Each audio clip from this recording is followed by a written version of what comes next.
Velkommen til et podcast-afsnit her hos Abekiren, hvor vi skal tale om, hvor du skal fortsætte med at bruge mennesker.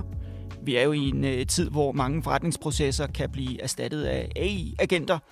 Og så er spørgsmålet jo, hvilke processer det er bedst at rent faktisk beholde mennesker på stadigvæk. Mit navn det er Bernd Elkjær. Og mit navn er Nikolaj Sjørmand. Og jeg glæder mig til at snakke om det her i dag, Bernd. Og jeg har haft en oplevelse faktisk i weekenden. Nu sidder vi og optager om mandagen, hvor jeg rendte ind i sådan en agent eller en chatbot. Og jeg kan mærke, at når jeg sidder og skal bruge hjælp til noget, så kan det godt være, at det er en adfærd hos mig, men jeg føler mig ret hurtigt mere kompetent, eller kompetent nok til bare at springe den agent eller det AI over. Jeg kan allerede høre, at det har været en super fed oplevelse. Det må man sige ja til. Vi kan vende tilbage til den, men jeg har haft lidt med min internetleverandør derhjemme i dag. Men jeg bliver egentlig nysgerrig på, Bernd, fordi du plejer altid at være velforberedt, og du ved helt sikkert noget om kundeadfærd og kunders tanker. Så er det en mig-ting, eller er det en generel ting, at folk de gerne vil undgå den der samtale med en agent på noget, som de egentlig føler, de ved noget om? Det er helt tydeligt en generel ting. Grundlæggende så kan vi mennesker jo bedst lide at tale med mennesker. Og jeg synes faktisk, at jeg ved ikke, om der er nogen derude, der følger ham, adfærdsforskeren Morten Mønster, men han havde faktisk for ret nylig et super fint blogindlæg, hvor han havde et rigtig godt billede på det, hvor han konstaterede, at hvis du nu åbner sådan en halv times PowerPoint-præsentation med lige at blære dig lidt med, at hey, jeg har lavet det hele med AI på ingen tid, så ødelægger du faktisk det hele, så er der ikke rigtig nogen, der gider at lytte efter, fordi når det er lavet af AI, så føler vi ikke, at det har værdi. Det fjerner validiteten af produktet. Vi har mest lyst til at lytte efter, hvis det er et menneske, der har engageret sig i at lave tingene og har lagt personlig indsats i det. Det er der, vi føler, at det har værdi som mennesker. Derfor vil vi også gerne tale med mennesker. Men det er sikkert også derfor, du gerne vil have talt med et menneske om din internet. Det giver også mening, at hvis det er noget, AI har genereret, om det så er mig, som faktisk ved noget om, der stiller mig op og siger det, eller om det er dig, eller om det er producer Tobias, der stiller sig op og siger noget, det er sådan set ligegyldigt, fordi så er det jo ikke vores holdning, eller vores meninger, eller vores erfaringer. Så det er en eller anden agent eller noget AI, som bare har fundet på at sige, hvad den mener er best practice, og så er det det. Men jeg vil egentlig gerne lige vende tilbage til den der oplevelse, jeg havde i weekenden, fordi... Ja, jeg kan mærke, at den trænger sig på den. Jamen, det der sker, det er, at jeg er så heldig, at min kone har fødselsdag i weekenden, så vi havde nogle rester til overs, og inviterer så noget familie på besøg, og der er mere end en dreng i en alder, hvor der er fart på, så de leger gemmeleg inde under min søns seng, hvor stikkontakten til min router og mit internet sidder, og det får de sjovt nok slukket for. Og det betyder desværre, at routeren, den står af, så når jeg tænder det igen, så får den bare ikke forbindelse til internettet. Jeg går ind og besøger min internetudbyders hjemmeside for at fejlmelde den her router, og der er gjort en ret stor indsats for, at jeg ikke skal have lov til at snakke med et menneske eller et rigtigt individ. Så jeg får alle mulige vidensartikler, jeg får alle mulige agenter og robotter i tale, som alle sammen spørger mig, har du prøvet at genstarte? Har du prøvet at skifte kablet ud? Har du prøvet at nulstille dine router og sådan noget? Og som IT-menneske, så sidder jeg tænker, uddannet IT-supporter. Jeg tænker, jeg har prøvet alle de her ting, og det er tilbage til det der med, jeg har det sådan lidt... Jeg tænker godt, jeg kan springe den der af i år. Jeg vil faktisk bare gerne have lov til at snakke med en, der kan fortælle mig, at det er gængst, at routeren, nu er den 6 år gammel, er det gængst, at den bliver står af sådan noget, for det kan sagtens være. Så send mig en ny. Jeg ender så med at få hul igennem til et menneske på chat, som siger, ved du hvad, jeg sender dig en ny router. Det er egentlig, der er god kundeservice, alt er godt. Og så kan man sige, så bliver jeg lidt ærgerlig, når jeg søndag læser, at de siger, vi sender tracking-nummer, vi sørger for, at du ved, hvornår dine router er på vej, og alt muligt andet. Mandag formiddag, når der er gået 24 timer siden, at de sagde, at de ville sende en ny router, har jeg stadig ikke modtaget en e-mail med en bekræftelse af, at der vil komme noget. Jeg har ikke fået et tracking-nummer, jeg har ingenting fået, så jeg må ringe derind og sidde i kø i 3 kvarter, for at få bekræftet, jamen vi har tænkt os at sende en router til dig. Det bliver sådan lidt en træls kundeoplevelse, ikke? Og hele pointen i det der, hvis vi skal generalisere, det er jo, at vi kan grundlæggende ikke bruge maskiner der, hvor vi som kunder forventer mennesker. Præcis. Det var i hvert fald den mavefornemmelse, jeg sad med i går, at det er træls at blive ramt af det der, når jeg som kunde rigtig gerne bare vil have fat i et menneske, der kan sige, jeg gør sådan her, færdig. Og nu har vi været lidt inde på det, men jeg får så lyst til at spørge dig, uden at jeg vil gøre dig til psykolog, men hvad er det i vores psykologi, der gør, at vi reagerer sådan, når vi har det sådan? Fordi jeg kan også mærke, nu sidder jeg og griner lidt af det, men jeg bliver sgu en lille smule mavesur, når jeg render ind i de der oplevelser. Det skinnede lidt igennem. Det er også meget sødt af en, der selv lever af at lave chatbots, at du også kan blive irriteret over en chatbot. Men du har ret i, vi er jo ikke psykologer, så vi skal selvfølgelig passe på med at udtale os alt for meget om psykologi, men jeg har sådan et godt metafor, at hvis du nu forestiller dig et fodboldhold, det ved jeg, at du har nemt ved at forestille dig, men på det her fodboldhold, der spiller de alle sammen 100% efter taktikken. Alt er bare helt kalkuleret. Der er ikke nogen, der tager nogle chancer eller prøver noget uventet. Og hvad sker der så? Ja, så sker der det, at publikum de kommer til at kede sig. Fordi vi gider ikke at se en algoritme spille fodbold. Det kan godt være, at træneren står jublende ude på sidelinjen og siger, endelig følger de min taktik. Men vi vil jo se passion. Vi vil se et eller andet crazy, vild finte, nogen, der gør noget ekstraordinært. Og det er faktisk meget sjovt, helt ude af position. Det kommer lige til mig nu, mens vi sidder her og snakker om det. Det var jo en ting i gamle dage, det der. Jeg har oplevet, og jeg har selv været med til, at starte en FIFA-kamp med 2 hold, uden at der er nogen, der har en controller, og sidde og kigge på 2 fodboldhold. Og det er jo om noget en algoritme, der spiller en fodboldkamp. Hvis jeg kigger tilbage på det, så kan jeg nok ikke forestille mig noget mere kedeligt, end at sidde og se den der fodboldkamp. Lige præcis. Og det er jo, når der er trænere, som får gjort fodbold meget mekanisk og meget styret, så fjerner de jo sjælen fra fodbold, og så bliver de kritiseret som træner, også selvom holdet rent faktisk vinder. Fordi det er ikke det, vi gider at se. Og det er jo ikke bare en skør metafor, det her. Pointen i det er jo, at sådan er det jo også med AI i forretningsmæssig sammenhæng. Det er det menneskelige element, som skaber tillid og loyalitet hos os mennesker. Og det skal vi altså virkelig passe på, at vi ikke fjerner ved at gøre alting til AI. Ja, det er jeg fuldstændig enig med, og jeg vil da kede mig afsindigt, når jeg kommer på Brøndby Stadion, hvis ikke der skete lidt uforudset. Men det skal helst være på fodboldbanen. På Brøndby Stadion. Og det skal helst være på fodboldbanen. Det var lige præcis det, jeg var ved at komme frem til. Og så kan man sige, nu er vi i gang med at snakke fodbold, Bernd, og sæsonen er jo færdig. Hvordan var det sluttede for dit fodboldhold? Jeg vidste bare, at den måtte komme, den der. Ja, men det gik super godt. Altså, nu er vi jo ikke, det er jo ikke os alle sammen, der lige er så heldige at bo i en by med Superliga-hold. Men jeg holder jo med hjemstavnen, så det er Nykøbing FC, og ja, de rykkede ned. Det behøver vi ikke at tale mere om, vel?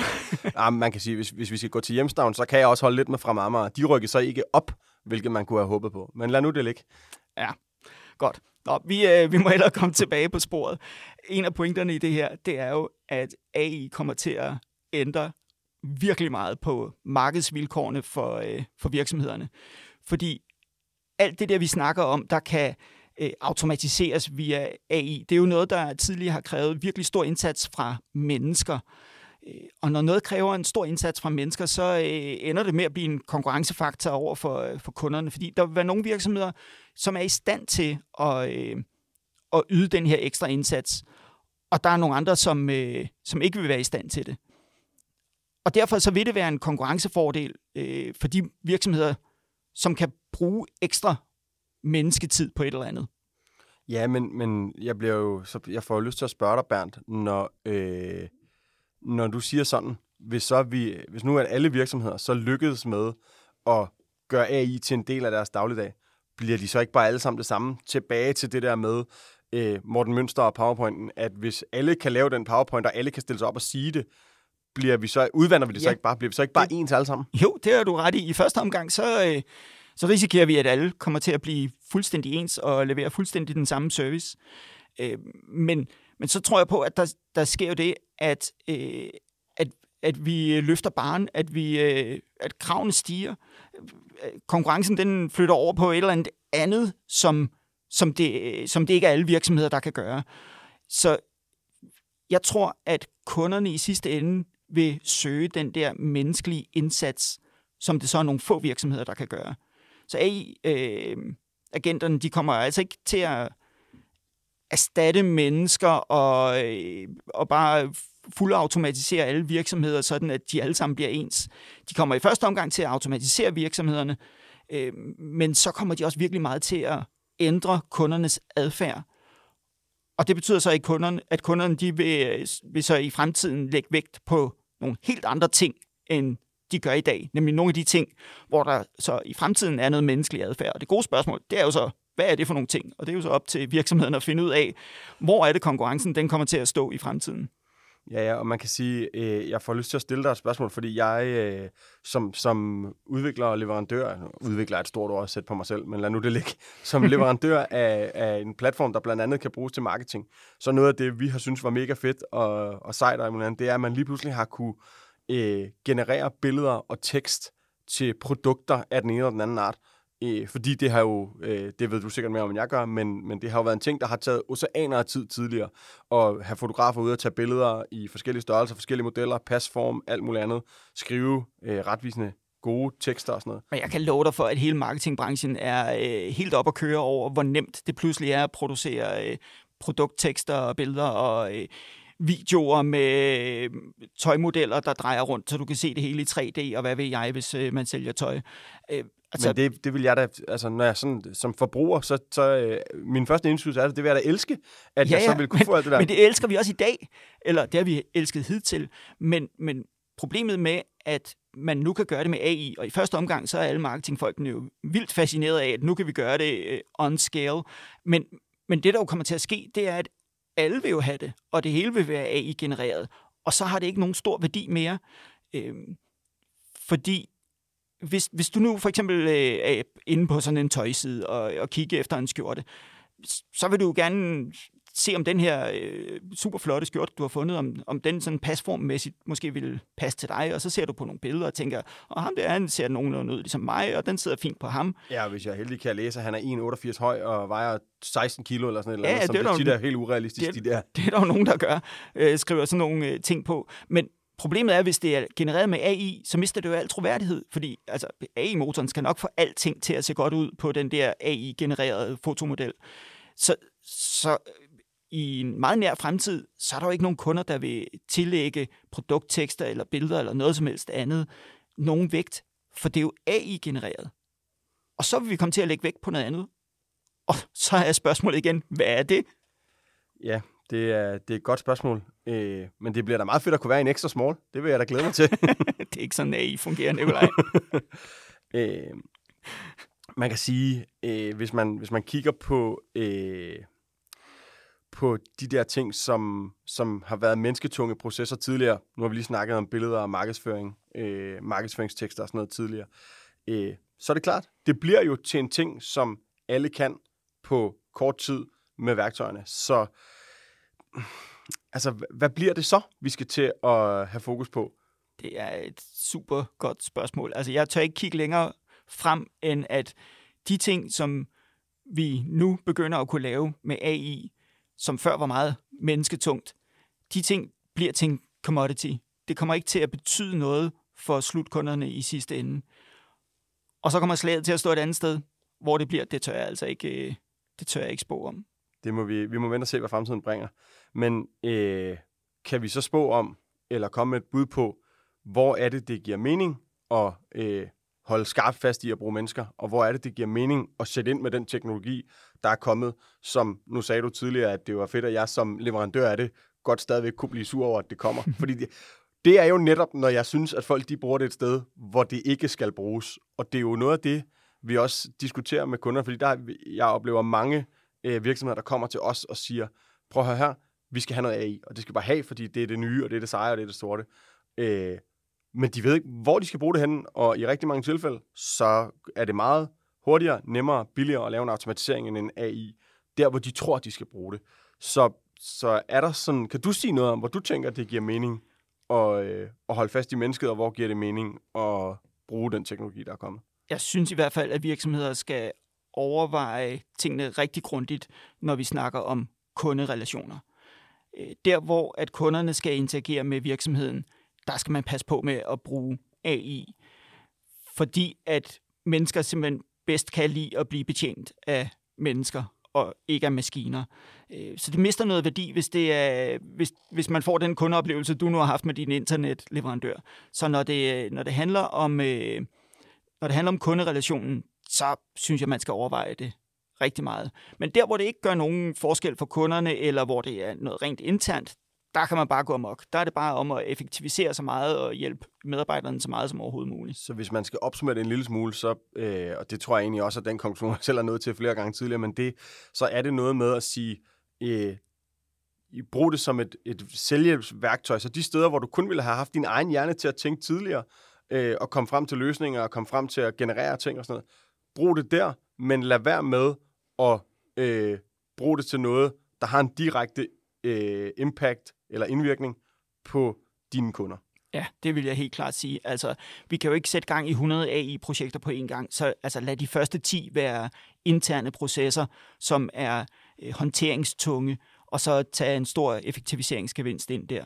Ja, og så får jeg jo lyst til, nu har vi tidligere, både du og jeg, diskuteret nogle af de her agenter, der er kommet i Business Central, og vi har haft inviteret Kenneth ind og udfordre os lidt på det. Nu får jeg så lyst til at måske udfordre en stor ting, men at prøve lige at kigge tilbage på det og sige, hvordan flugter det så egentlig med den sales order agent, som er kommet i værktøjet for nylig? Ja, for det er jo sjovt nok lige præcis en agent, som har kundeinteraktion, så den går jo så stik imod det råd, vi lige har givet. Men hvis vi lige deler det lidt op, så er der jo en del af det, der handler om, at den her sales order agent, den modtager kundens henvendelse på en e-mail, og så skal den forstå, hvad det er, de skriver i e-mailen, hvad de mener, hvad er det for nogle produkter, de snakker om, hvad hedder de produkter i vores ERP-database, kan vi få oprettet en salgsordre inde i systemet, alt det der registrering, sådan noget, det er super fint, at maskinen tager sig af det. Men en del af det er jo også, at hvis der er noget, den er usikker på, så kan den skrive en e-mail tilbage med nogle afklarende spørgsmål og sige, hej kunde, mener du den her lænestol med den høje ryg, eller den her lænestol med den lave ryg, så jeg kan registrere det rigtige produkt. Og i den der interaktion, som foregår ved, at det er robotten, der skriver til vores rigtige levende kunde, der vil jeg passe på. Der vil jeg i hvert fald mene, at man skal sørge for at varedeklarere, at det her det er en robot, der skriver til dig. Ja, og så skal man, og det kan godt være, at Sales Order Agent egentlig er inden for den ramme, men så skal man være sikker på, at det er en ret fastsat ramme, den så kommunikerer indenfor, fordi den skal jo ikke begynde at spørge, hvis du har spurgt ind til lænestol, så skal den ikke begynde at spørge, var det den her sofa eller de her sko, du mente? Så bliver det noget rigtig skidt, ikke? Så kommer vi tilbage til den der internetleverandøroplevelse, hvor man bliver bedt om at tjekke kablet, når man er IT-supporter, ikke? Og jeg ved godt, at når den bare stiller et simpelt spørgsmål, mener du den eller den vare, at så kan kunden derude godt bare svare, men der sker jo det med uforudsigelige mennesker, at når kunden så svarer tilbage, så siger de, jamen det var nummer 2, jeg mente. Og i øvrigt, så skal jeg lige høre den anden ordre som et eller andet, og så stiller de et andet spørgsmål, der har ingenting med sagen at gøre, og så har vi problemet, fordi det er ikke sikkert, at robotten lige kan håndtere det. Men det er jo kun fremtiden, der kan vise, hvordan det kommer til at virke i praksis, det der. Ja. Men jeg synes i hvert fald, et godt råd, det er, sørg for at deklarere, at det er en AI-agent, som er på spil, fordi så ved folk godt, at de måske ikke kan have de samme forventninger til det. Fordi det værste, det er, hvis man lige pludselig, hvis man tror, at man taler med et menneske, og lige pludselig finder ud af, at det er en robot, så føler man sig snydt. Og det er i hvert fald det værste, er der ingen af os, der har lyst til. Det værste, mennesker kan opleve. Det er der ingen af os, der har lyst til. Ja, men skal vi ikke runde af med det, fordi ellers så kommer vi til at tage hele dagen fra dem derude. Det var en masse gode tanker om, hvordan man bruger AI-agenter, og hvor man skal fortsætte med at bruge mennesker. Og det håber vi, at I kunne blive inspireret af derude. Tak fordi I lyttede med.